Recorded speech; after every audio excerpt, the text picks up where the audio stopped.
This podcast may contain paid advertisements, but more on that later. Welcome to the O'Connor Bootstrap podcast, where I discuss the nuts and bolts of business and leadership, with a focus on bootstrapping a business from the ground up. This podcast is for all entrepreneurs, bootstrappers, and leaders in all walks of life. My goal is to help you grow both personally and professionally. I am your host, Isaiah O'Connor. Today's podcast is brought to you by Audible.com. Audible.com has the world's largest collection of audiobooks, as well as other spoken word content, such as Audible Originals, programs designed for and produced by Audible. Some of these are audio dramas, old school radio style, which I personally really love. Then you have podcast, as well as college level lectures and trainings. Really good stuff. Now, the book I am currently listening to, and I have found much more fascinating than I originally thought it would be, is titled Entrepreneurship the Disney Way by Michael G. Goldsby and Rob Matthews. It's a fairly new book. It was only published in 2018 when Disney was still undergoing their negotiations with Fox. So pretty recent. Now, at first, I thought this book was just going to be a biography of Walt Disney, which in the beginning, that's what it was. However, it's not a complete and full biography, but it hits the core details of why Disney became Walt Disney, as in the brand Disney, instead of just Walt, the guy. Goes through his biography, but after it dies, I thought, okay, he died, end of story, right? No. I was only halfway through the book. Spoiler alert, sorry. But it goes on to talk about what makes Disney a current juggernaut of a company and great company as it is today. And I will have to say, if you're an entrepreneur, I would say listen to this book. If you're a leader, listen to this book. If you're in management of some place, listen to this book. It's really a good book. I can highly suggest it. It talks about things that I've believed for years, which is management should model the behavior they want their employees to do. This is just one little tidbit. And you do not become management unless you're willing to do what the employees do.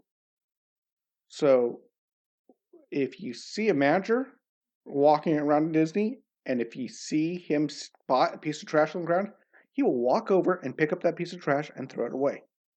He's not going to tell an employee to go pick it up. He's not going to pawn it off on someone else. He's not going to complain about it. He's just going to do it. All the management are willing and do model the behaviors they want their employees to do. They lead by example, which is something that I have always liked and have always encouraged and talked about on this podcast before. So that's just a great little tidbit in there. And they talk about things like balancing between order and chaos. You have to find the right balance there because you need the chaos. You're an entrepreneur to grow, but you don't want to go too chaotic and you blow yourself up. But you don't want to become so much details on the processes and procedures and get locked in so that you can't change, because that will kill your company just as easily. Really good insight. Go check it out. You can get your free copy of Entrepreneurship the Disney Way over at audible.com/bootstrap with a capital B. And with that, you can sign up to get a free copy with a 30-day free trial. You get one book, you get 2 Audible originals, and you get access to their entire streaming library for 30 days. After 30 days, it's only $14.95 a month. And every month afterwards, you get 2 Audible originals, 1 book, and access to the streaming library. And you keep your Audible originals and you keep your books forever. There is no commitment. You can end it at any time. and it's really, really amazing. I've had them for years. I've had like 130 odd books. I've lost track.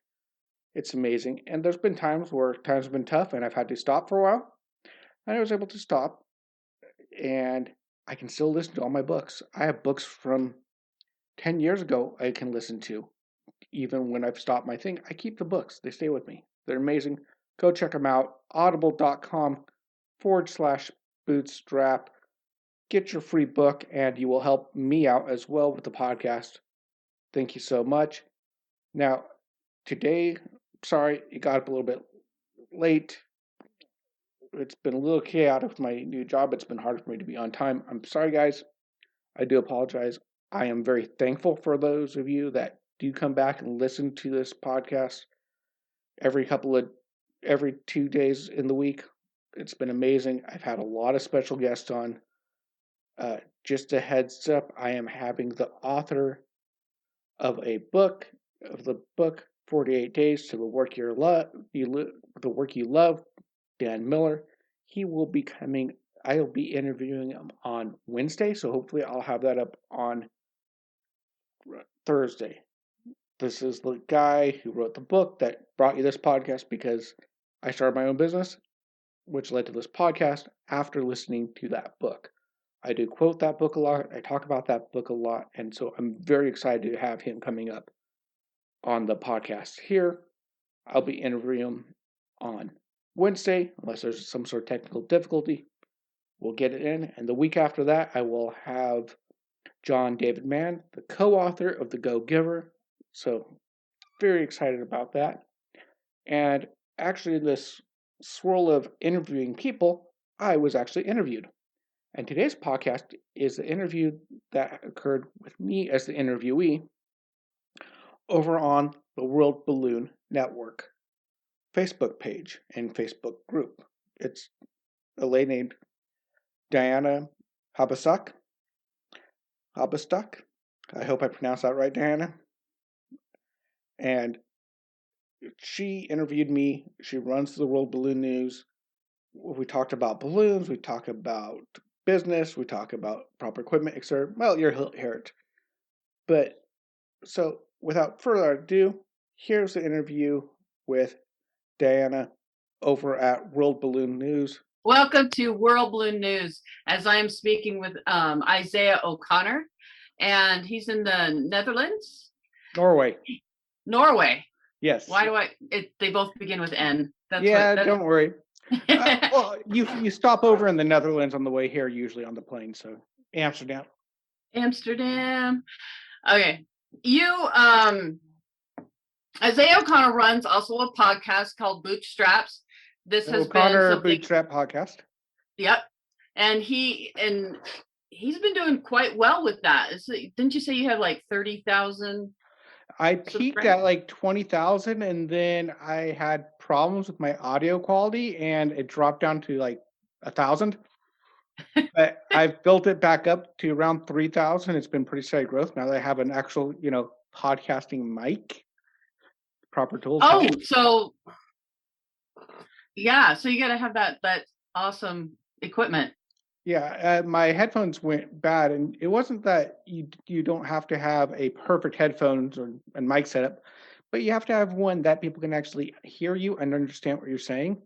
Mm-hmm. One podcast showed as uploaded, and it worked on my end, but then no one could actually hear it. The actual audio I had to delete the whole thing and re-upload it, and delete the whole file, and then it started working again. And that's about when I started losing the subscribers again. Oh. So either that or I skated close to some political lines, so maybe that got some people angry. I don't know. I tried to avoid politics, but then I also try to make it very clear when business and politics clash. And I pointed out some businesses that got political and crashed because of it. Oh. Yeah, when you touch that political side of life, you got that mix of people who come in to destroy you and come in to listen to you. So I was trying to walk the edge of explaining why it's bad to mix business and politics, my own opinion, and demonstrate some companies that mixed business and politics that wound up losing really, really big. So yeah, it's got a lot of hits on the searches though, so I don't know. One problem is we have to figure out our algorithm so we can get individual stats for individual episodes, because we have general stats, so we don't know what episodes do good, what episodes do bad. Yeah.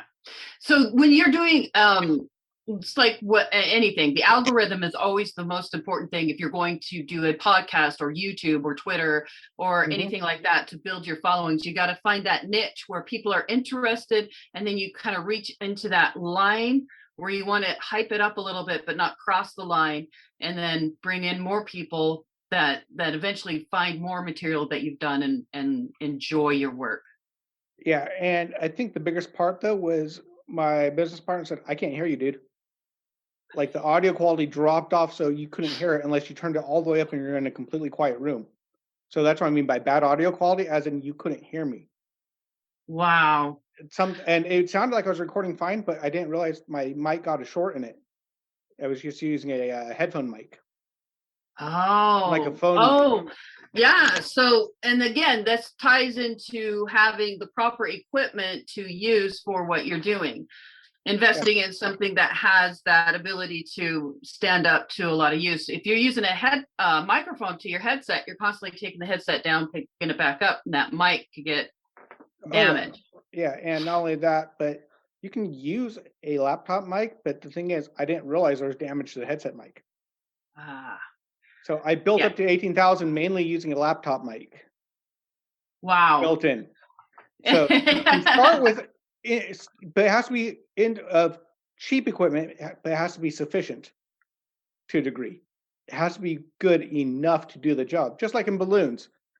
You can start balloons as a twister, as you're primarily a twister. You can do a hand pump. Do you remember the ketchup bottle pump? Oh yeah. Yeah. That little but it's a single direction stroke? Yep. That's what I started with. You know how long it takes to deal with a line of 100 kids with a pump that's only one direction, small little that little hand pump? Yeah, so I upgraded to my 2-stroke green pump, and now I have a filbert. Yes, I have a filbert also. So you build your way up. An electric pump. Yeah, I got a little electric pump too. I just never hardly use it because it only has like a 2-hour battery life. If you're lucky. My electric pump, I use it whenever I want to spiral a 160, so the battery life in it lasts for a while, because I'm not spiraling a 160 mouth inflate. That's incredibly dangerous. Yeah, plus COVID, it's like no. Yeah.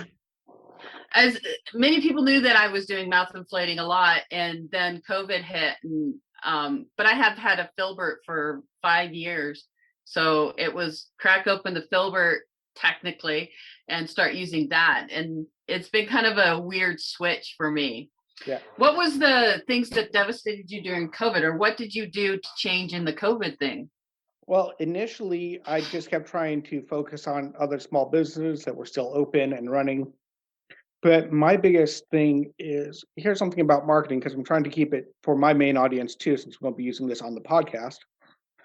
With my marketing, I had like the reverse problem of most of the people in the industry. Most of the time I see people asking, how do I get business clients?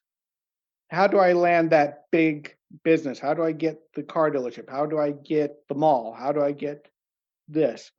This was 90%, 80, 90% of all my income was from big business. Business that held a big, huge event year after year, I'd be there. That was a lot of decor work. I was doing a mall. I was doing the only real private was weddings, but even then weddings is a little bit different than your small birthday party, smaller clients. Weddings are a little bit bigger. People plan on it. You have more chance of getting balloons at a wedding than balloons at a kid's birthday party, especially in Norway. I live in a completely non-saturated market. There's not been a lot of balloons here in Norway. It's a new market. There's not a lot of competition. Problem is, there's not a lot of competition. People don't realize that. Imagine trying to get people to drink milk that have never drank milk before and selling it. Just show up in a place and try to sell milk, and they've never even seen milk. Or coffee. Coffee's really bitter. Yeah. So So in a it's way, completely different. you created this market, Right. I mean, there's and somewhat in of a doing that, market you had to here. convince people to Yeah, do something. but it's just not a big birthday party market. And twisting out restaurants, no one ever has done that here. That's a new thing. It's really hard to get that going. So I had all my clients were major business corporations for the large, by and large part. I had private clients as well. But another thing is you have to market to your audience and your demographic. And I market like an American to Norwegians, and Norwegians don't like American marketing. Oh. But I don't know how to market any other way than as an American with all working at Radio Shack, working with my dad. I know American marketing decently. And I saw someone that does social media marketing looked at my marketing and just said, dude, you market just like an American. It doesn't work here in Norway. He goes, but to be fair, Norwegians go to America and they market like Norwegians to America, and it doesn't work either. So that is actually quite interesting. So coming from America to Norway, learning how to introduce balloons to Norway, and then learning how to change your marketing strategy to fit the Norway's perception of marketing. Yeah. Now, balloons are unknown here, so there is a small market there. They had them at the zoo before, they have them on the ferry from time to time. They teach the kids the 3-twist dog, throw them on the ferry, here you go. They get paid like the equivalent of minimum wage here to go make balloons. It's around, but it's not, there's no culture of having people come to your house for a birthday party with balloons. There's no real culture of doing this type of thing. So in a way, when they're doing a birthday party, there's no type of magician or clown or something showing up. Not usually. I mean, it does happen, and I've done several birthday parties, don't get me wrong, and it's not like it's not unheard of. But it's kind of like that thing they see on TV, and they might try it once in a while. Like the wedding crashers, balloon bicycle clown. Okay, I want a bicycle clown. Yeah, they see it on TV maybe, and they might think about it. And 9 times you've probably seen it. I work with balloons, hot air balloons. Yeah, all filled with all sorts of hot air. Yes, or helium. Well, when I was mouth inflating, it was definitely hot air, but that's another story. Yeah, that's what I was thinking when I said that, mouth inflating. With the changes and everything going on, the impact that all of us entertainers have had, or decor people have had, we just gonna have to continue with our regular. The stream disconnected on us. Okay. So that's okay. Okay. Whatever. We can throw that up afterwards. No problem. Anyway, we'll continue. The point of doing the crash that we got hit with and the alternatives that we had to come up with, what types of alternatives did you do to change your marketing, or did you have to make things run in a different way for your balloons? Well, it's really hit us really hard here in Norway. There is a balloon community here. There's a Qualtex community. There's a Gimmer, however you pronounce it. Jamar. Yeah. Community here. I know most of the people here in the balloon community through all the events and stuff. And a couple of the guys that had multiple employees, fairly large company, they were even hiring a year or so ago, or 2 years ago now at this point, 2019, they were hiring, went out of business. Wow. A few of them stopped business altogether. The ones that have survived are the ones with the shop, because people see it, it's right there. So they have shops, people walk in. And a shop has been really helpful here because you don't have to market your shop as much as you do when no one sees you. You're then having to, when all your marketing is online and you're not there physically. Whereas they walk by the shop, hey, there's a balloon, and they can just walk in, they'll drop $20 on a bouquet right then and there and walk off with it. You get a spontaneous impulse buying at a shop so that you can keep some flow there. A lot lower, but they do. My biggest thing that saved my hide is running. We both are Dave Ramsey fans. I only have one debt in my business, and that's a tax debt because my accountant sucks. I really want to fire my accountant. They're probably the worst accountant on the planet. Oh boy. Yeah. I only have one problem. I only have one problem. It's me.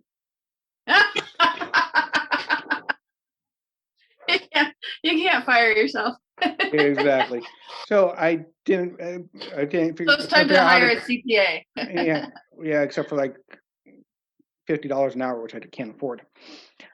That's true. I do have a CPA. Plus, I also have accounting background. So when I drop my stuff off to the CPA, he's like, I can't believe you organized every single thing. And I was like, well, that's what you're supposed to do. Exactly. It's like my one event I got this year were some guys that were in the event industry, and in 2017-ish, they retired. They just got tired of doing events. And they were very nice. They gave me all their balloon equipment that they have. So I got like balloon lights for balloons, like actual light bulbs in. Oh, nice. That you can put the light bulb in, put the 3-foot on, and then actually inflate through the light. It's a one-way valve. Okay. Now, I need a link to that. That is amazing. I don't know. I haven't even really messed with that much because half the time I just throw a LED. A blinker?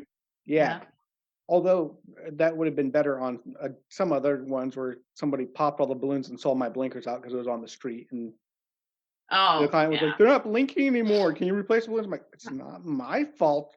3,000 drunk teenagers popped them. What do you expect's going to happen? It was a beach party. It was a techno rave concert beach party with like 10,000 drunk teenagers and 20-somethings. What do you think is going to happen? That actually sounds kind of fun to watch. Be like, okay, what are these guys going to do next? Yeah, pretty much. But these guys went into the construction, and they're running one of the most successful construction firms that has been growing and making a lot of money this year. Even last year, they've been going good. And so when they come to me, okay, you know the average client, can I get these 5 organic demi arches plus a balloon clown and a big giant balloon column, organic, with a giant balloon on top, with a happy birthday, my sweet darling, from your parents and godmother text on this side, and our budget is $5. Oh, $5. Yeah. Or even $50 or $10 or something like that. Yeah, no, that doesn't even cover the cost of balloons. Well, with these guys, they're like, can you just do 2 columns and fill the boss's office up with a bunch of balloons? I'm like, okay. I think I filled like something like 300-400 balloons in there. Office just inflated and tossed them in. And like, okay, how much? And just send us the bill for whatever that cost. I'm like, okay, $500. Okay, no problem. Plus tax. Okay, no problem. Which is approximately with labor and balloons and everything. That's my going rate. But they're just like, fine. Every time, like, okay, how much is it? Okay, here's our budget. What can you do? Okay, whatever's the easiest for you. Okay, there you go. Because they're in the. I would love to fill an office full of 400 balloons.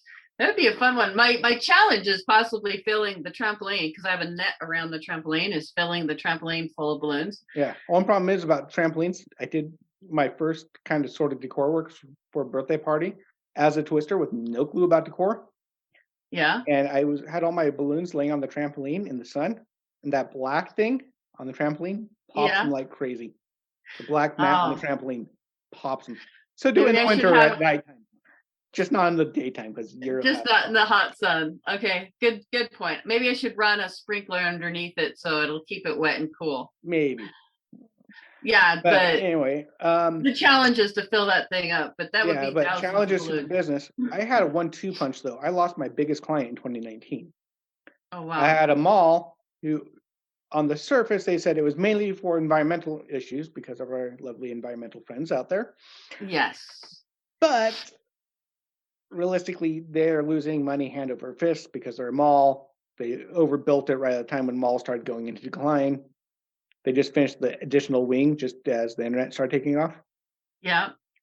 So primarily budgetary concerns, but they were worth about $1,000 a month on average Oh, yeah. every month. And then they dropped down to $600 a month. And then they went to $1,000 for the whole year in 2019.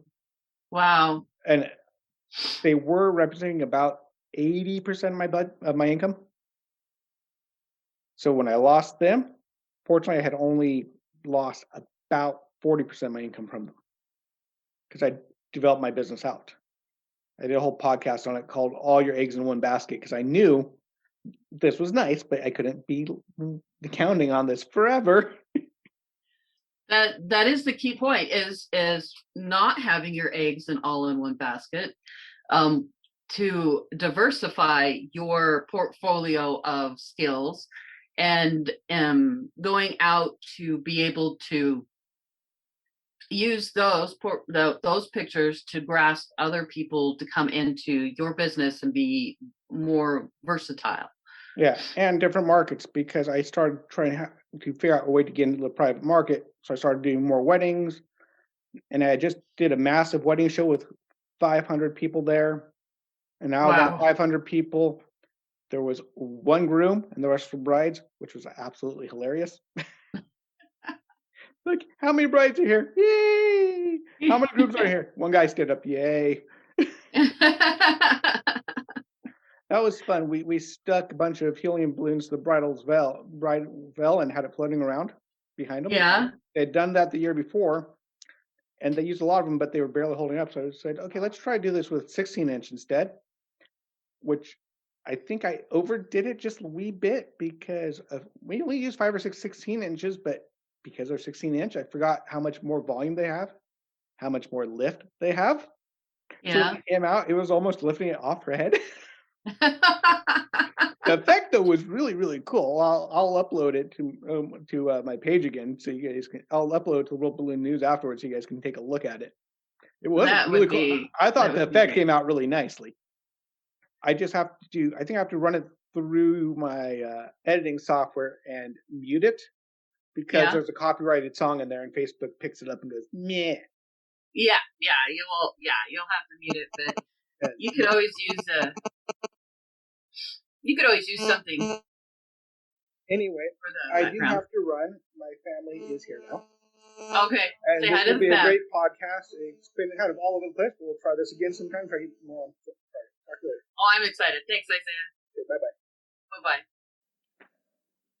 And that was my interview with Diana over at the World Balloon Network. And we did run into some technical difficulties, so it cut down our interview time by a good amount, but we did eventually figure most of them out. And hopefully, we will be able to do this again sometime. I'm looking forward to it. Maybe I'll have her as an actual guest on the podcast here. We shall see. Now, remember that all goes well, Lord willing. On Thursday, we will be having my interview with Dan Miller, the author of 48 Days to the Work You Love. Dan Miller and his book have greatly impacted me, helped me start my own business to begin with, which led to this podcast. So, this is one of the two guys most directly responsible for this podcast. So, I'm very excited. The only guy who's more responsible in a way is Dave Ramsey, which I'm trying to get through to, and maybe I can get him on, maybe not. We'll see. I'm trying. But I heard about Dan Miller through Dave Ramsey, and the rest they say is history. All goes well. I will be having him on Wednesday. I'm doing an interview with him, which I will be uploading for Thursday. I'm very excited about that. And the following week, I will be having again John David Mann, the other author of The Go Giver. Very excited about this lineup. And I still have a surprise guest that I'm hoping to get on in the near future. Who that is, how important they are, well, you will see. Okay, anyway, talk to you later. Bye bye. If you found value in this content, please leave a comment and give us a 5-star rating on whichever podcast platform you use. We are on Apple Podcasts, Spotify, Google Podcasts, and most other podcast platforms. If you would like to support us, you can check out our sponsor links, or if you would like to directly support the show, you can donate or join our membership program at buymeacoffee.com/bootstrap. Of course, it really helps when you share these podcasts as well. If you would like to interact with me and other bootstrappers and leaders, you can join our O'Connor Bootstrap Podcast Facebook group. You have been listening to the O'Connor Bootstrap Podcast and Atheoz Business Solutions Podcast. For our companion podcast, the Atheoz Business Podcast, hosted by Jason St. Clair, past episodes, and related blogs, check out our website at www.atheoz.com, which is www.atheoz.com, or theoz.com. Until next time, I've been your friendly neighborhood entrepreneur, Isaiah O'Connor.